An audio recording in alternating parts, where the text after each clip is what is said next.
Hola a todos, bienvenidos a este primer espacio del 2023, Más Farmacia, en este formato audiovisual. Ya sabéis que el pasado día 13 fue el Día Mundial para luchar contra la depresión y el día 16, este nombre conocido, día ya conocido como el Blue Monday, que es el tercer lunes de cada mes de enero, en el que se concentran distintas variables que hacen que, según algunos expertos, sea el lunes más triste o el día más triste del año.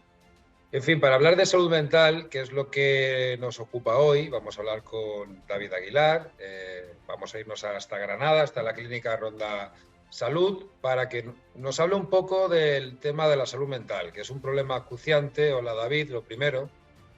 Hola, muy buenas, Jesús, ¿qué tal? Salud mental, hablamos yo creo que de la gran pandemia, se puede decir, del siglo XXI, una situación en la que, bueno, estrés, ansiedad, depresión, en fin, imagino que tú como psicólogo te habrás encontrado cada vez con un número mayor de casos, ¿no? Bueno, efectivamente el número de casos va creciendo de forma significativa cada año.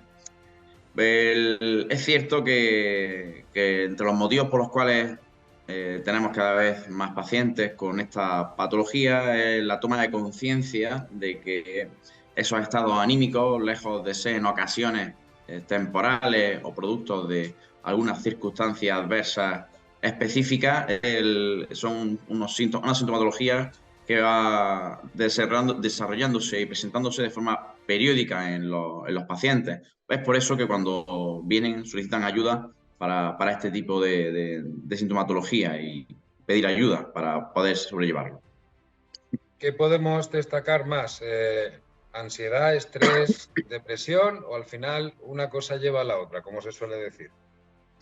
Bueno, no siempre una cosa conlleva a la otra, pero es significativo también el que acuden cuando hay unos periodos, cuando estamos hablando del estrés, unos periodos de alta tensión en un ámbito laboral o un ámbito personal y no son capaces de ponerle solución.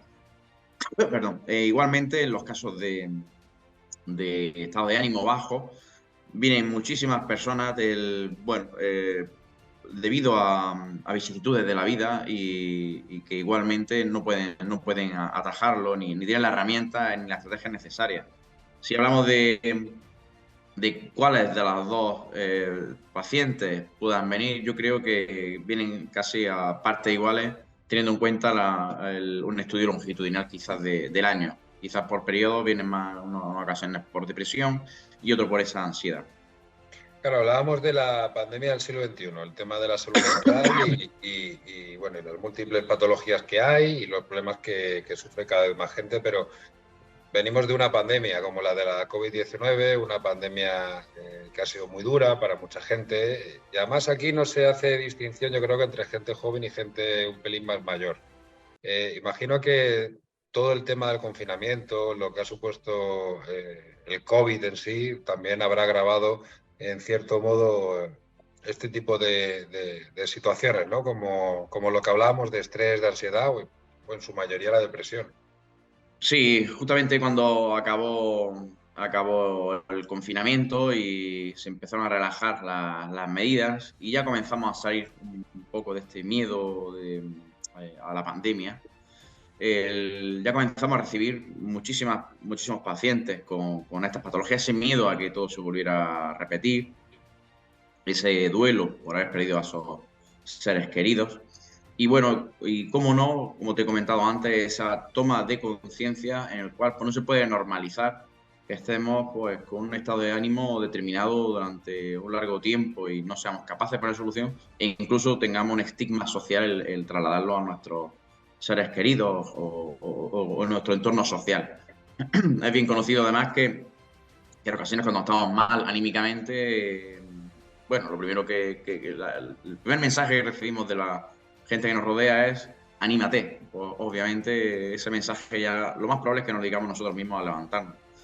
Está bien, es normal que la gente que nos rodea nos dé esos mensajes, pero quizás estamos obligados a sentirnos bien porque nos lo dice la gente que nos rodea, pero no es un mensaje que nos pueda ayudar en estos casos, en estos determinados casos. ¿Vale? Necesitamos comprensión, sobre todo, que nos escuchen, no que nos pongan soluciones, eso y sobre todo sentirnos escuchados y comprendidos. Bueno, y obviamente si ese estado de ánimo sigue y permanece con nosotros, pues que nos aconsejen acudir pues, a ayuda profesional. David, tú como psicólogo, ¿cómo destacarías la labor asistencial del farmacéutico a la hora de atender, de apoyar, de asesorar y de aconsejar a toda la gente que al final se deja caer casi a diario, se puede decir, por su farmacia? Bueno, es bien conocido, esa primera línea de la salud, esa primera asistencia que recibe el paciente cuando incluso ni siquiera sabe que le ocurre algo. Es cuando acude a ese primer acercamiento a su farmacéutico, a su farmacéutica, en la cual pues, en muchísimas ocasiones le escucha, hace esa escucha cuando son clientes habituales de esa misma farmacia, le escucha, sabe igualmente que algo está ocurriendo detrás porque ya lo conoce y, bueno, pues, obviamente le aconseja pues, acudir a los diferentes sanitarios, a los diferentes pues, médicos, diferentes asistencias, psicólogos que en cada momento pueda necesitar, incluso pues dándole primero esa comprensión de ese sanitario, de esa persona que le está escuchando y bueno, y desde ese punto de vista profesional y con solvencia técnica que le está indicando dónde debe de acudir. Es muy importante. Pues David, yo me quedo con esa recomendación, fíjate, para que no nos vayamos mucho de tiempo y darte las gracias a David Aguilar de Ronda Salud en Granada. Gracias por haber estado en este primer episodio audiovisual de Más Farmacia en Vida Farma en este 2023 y por supuesto feliz año. Vale, igualmente ha sido todo un placer e igualmente feliz año para todos.